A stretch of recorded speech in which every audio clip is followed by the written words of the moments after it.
thank you so much for coming out to Poets Picking Poets. This is this little thing I started when I lived in Indiana. And so the basic idea at the end of National Poetry Month, just as a way to celebrate and get as many local poets as I can into reading, and kind of make it not just, make it a little different.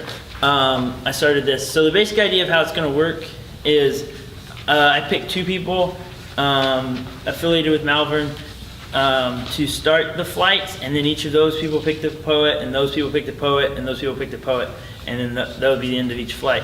And so they'll read 4 poems, 2 of which will be their own, and they'll let you know obviously. 2 of which will be their own.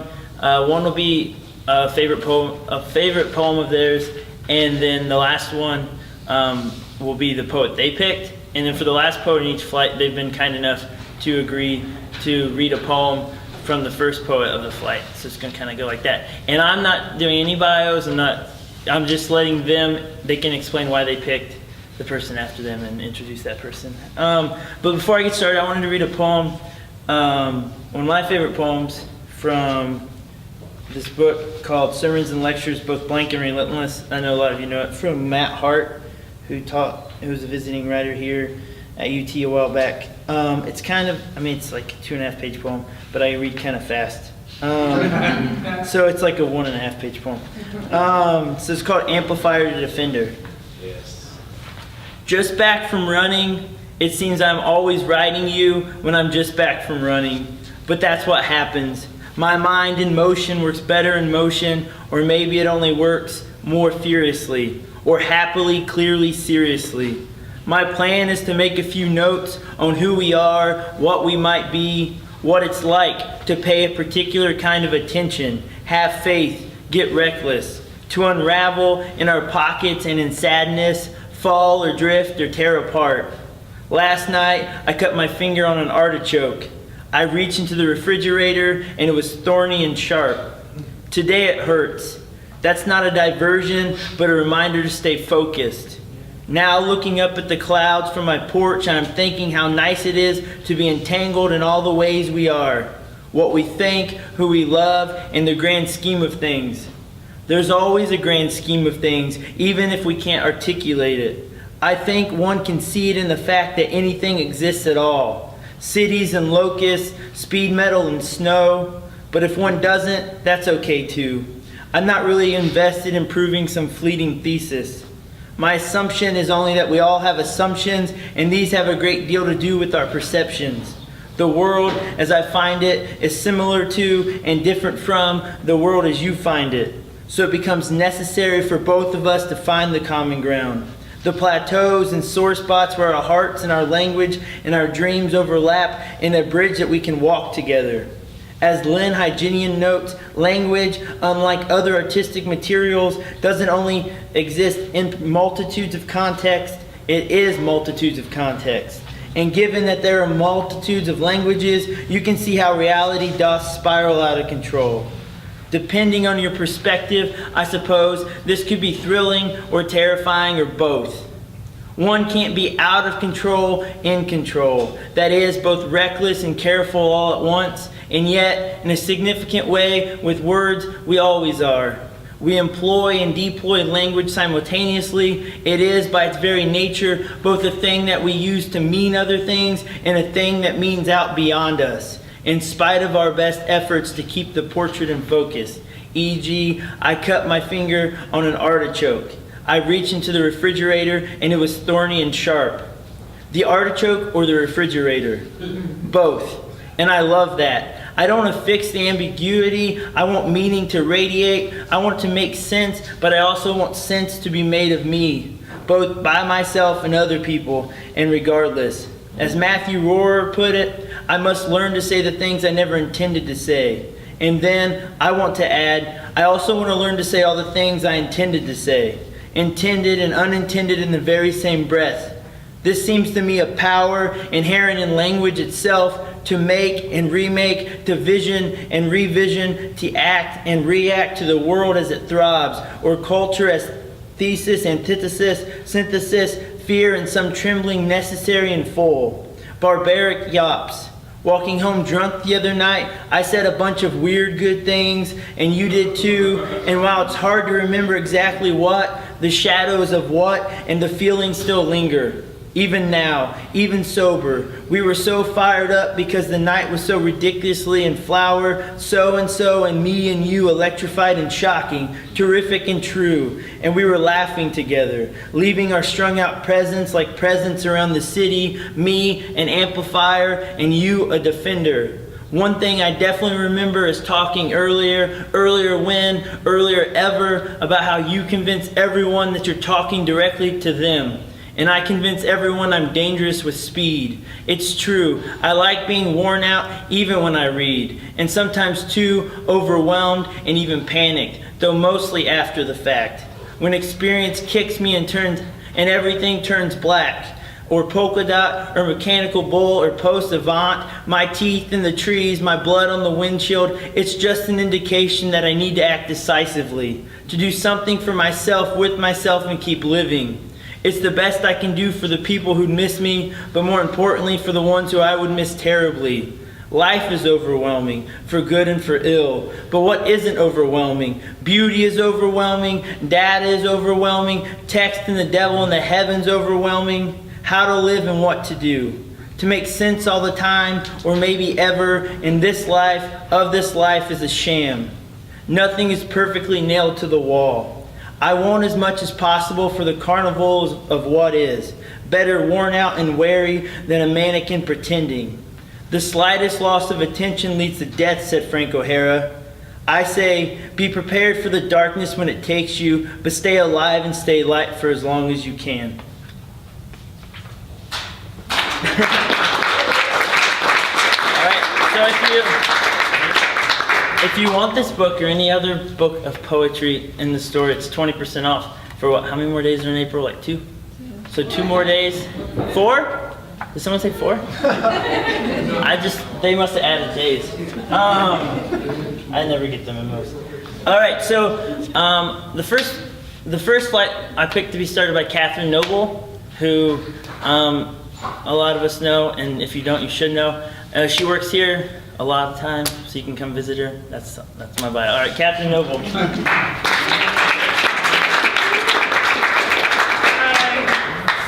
Hi, thanks all for coming. My poems are really long, so actually I'm just going to read one of my own poems because it's definitely probably not as long as that poem Tyler just read, but they're close.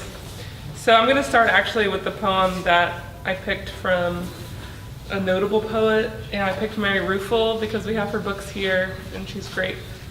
So this book comes from her Selected, which is actually right over there, and it's called Topophilia, which Corey told me is a love of places, place, we don't know, it's okay. I was ardently going to pursue this day, but you know how these things go. I am a Hun, and the sun is my chieftain, and the chieftains are as they appear to their Huns. So sunless I go from being a sleepy angel wearing God's toga to a woman in a bathrobe, wandering around a well-appointed house. The transformations are astonishing. Like a birch in April, the blood rushes to my head. Only it's not April, and all the signs say, don't go too soon, don't go too far, don't even pass. The birch stands still, and these things are of some consequence in this country. And a domineering little bird has eaten all the seeds. I think one day it will build its nest in my abandoned cranium. I study nature so as not to do foolish things. For instance, in the worst windstorms, only the most delicate things survive. A vireo's nest intact on the lawn next to the roots of a monstrous tree. Life makes so much sense. There goes the coach. The coach is of real gold, and the new queen is in it. I like trips. I book them all, and I am one of the lucky. My memories are actually finer than those of those who go. I suspect the queen is going to the despot's private party, where they shove sweetmeats down your décolleté. Is that how you say it? Sure. Thank you. And I have a goose so slowly roasted. The poor bird cries whenever you pull off a piece, and everyone shrieks with joy. What does the outer world know of the inner? It's like listening to wolves or loons. Here comes the snow. That ought to make the children happy, as parrots flying over the gorge with a bamboo bridge built like a xylophone and fruit bats hanging upside down, who look at the world and try to decide to go airy in ardent pursuit of a plum. But what does the inner world know of the outer? And will I find out soon? That word has kept me company all of my life. And this is my poem. I've been working on it for a long time, and I keep disliking it and editing it. And so this is the newest edit of like 10. And it's called Arias di Sorbetto, and that's in opera. There's always an aria that a soprano sings, but there's also a second aria that usually happens in the second act. But originally that aria was so that the people selling snacks would have a chance and people would like get up and go to the bathroom and talk. So they always gave it to like the minor character, the female, oftentimes like the mezzo or the alto, to sing. And it was basically just like a repetition of the themes already brought up in the opera. And they would sell ice cream, and so everyone loved it because that's when they got to eat ice cream. So that's the name of this poem. I have crossed the age of reason twice now at 24. Majesty, an illusion of childhood, an appendage we find on our bodies in the dark. Then bury and revisit and bury until the map is too worn to unfold and follow. M's mother is pawning her jewelry to pay for his sister's divorce, a luxury RV, a stationary bicycle. When I was in junior high, a girl stole my jeans out of my gym bag, put them on and paraded around the court telling classmates that 2 of her could fit in the denim. These are the things that kill us eventually. Our organs respond to neurons wrapped in shame through the decades. The magnitude cannot be ignored. The old man urinated on the floor during our weekly game of dominoes. He wept for all of it. Our humiliating histories stare up like a birthmark on our chest, and the future is a tender lump we ignore. Tiresias, why were you embarrassed watching 2 snakes fucking? Did the phallic wrestling rest too much arousal to witness without destroying them after? Magic 8-ball, will I be beautiful? I asked over and over in my grandmother's basement. My childhood clairvoyant rolled its blind eye, told me to concentrate and ask again. Arthur Conan Doyle called upon a medium to contact his dead son Kingsley, killed post-combat. Tried hard not to die, Kingsley signed to the soothsayer. Doyle strained to hear him through the thin November air, nothing. She said he calls me Dad, Doyle wrote later in careful script, dying to remember the medium's tete-a-tete with his dead, holding hope against reality. That's good, he added, but he always called me Dadsy. The empires of history fill with concubines, laughing, refilling chalices, thumbing silks with despondent eyes, writing miserable poems in careful left-handed script. They do not want freedom, that is a misunderstanding. They want a fig tree planted closer to the window with a dove nesting, albino peacocks, caramel cakes, hot oceans, arias de sorbetto. They want the men to turn around one more time as they walk away. You dust and the dust returns, the Japanese reorganize their wooden objects to instill small meaning. The light lightens, and the moon is lassoed back when it tries to spin itself away. C is asleep for 2 more hours, and I watch the morning catch dust across the floor, hear him breathe, wait. I saw something similar in a barn once while feeding horses at 4:30. As I stood knee-deep in hay, listening to the mares and the Arabian hum, the dusk gold and ghost-heavy, splitting the manger's planks like rapture. I knew I could never explain the beauty to anyone. The afternoon of painting no one will ever get right. Meditation difficult and masturbatory. The universe is engorging. Linda told Jack loving him was like being alive twice. Her life large enough for two people 2 times over. Both times a wall met me every time I turned a corner. Both times the ache was not enough. Both times poached eggs were difficult. Both times God stopped. Both times I was a beautiful experience. And this last poem. So the person I picked is my boyfriend. That was a very, very, very hard pick. There were a lot of contenders. And I picked this poem because the first time we met, the next day he had a poetry reading. And I showed up trying to be casual, even though I didn't know anybody there. And I showed up, and he read this poem, he had just written it. And so I was immediately smitten. So, this is called Elegy. Oh, and it's Corey Miller. He's next. And he's a great poet.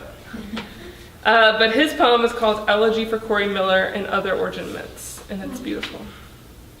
When drinking alone, toast to all the people you've successfully outrun, or don't. And Corey, turn the lightning on after all. Grab the dog's raincoat. That tiny yellow poncho can eat my entire heart. But leave some for the yellow-bellied hard hats, hugging our amygdala like love. In the yellow song the piano plays whenever I'm done replacing its strings with the names of birds I most admire. The hammer drops, the thunderbird, the cardinal. In Illinois, we played baseball in thunderstorms until you were struck by lightning during a track meet. Afterwards, we'd suspend play for even heat lightning. 30 minutes we'd have to wait after strikes as the sky shrank to the size of your room.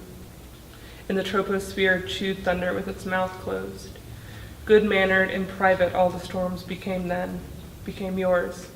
We crowded inside the dugouts, we still do. By now you've had more moments of silence than all the assassinated presidents combined, though no one called or calls the delays moments of silence, calls your name, the cardinal. The rock returns with an elephant in its talons, miles above the earth, encrypted by clouds, so I never see when he drops it, but that he drops it in the shape of my particular sadness. Thank you.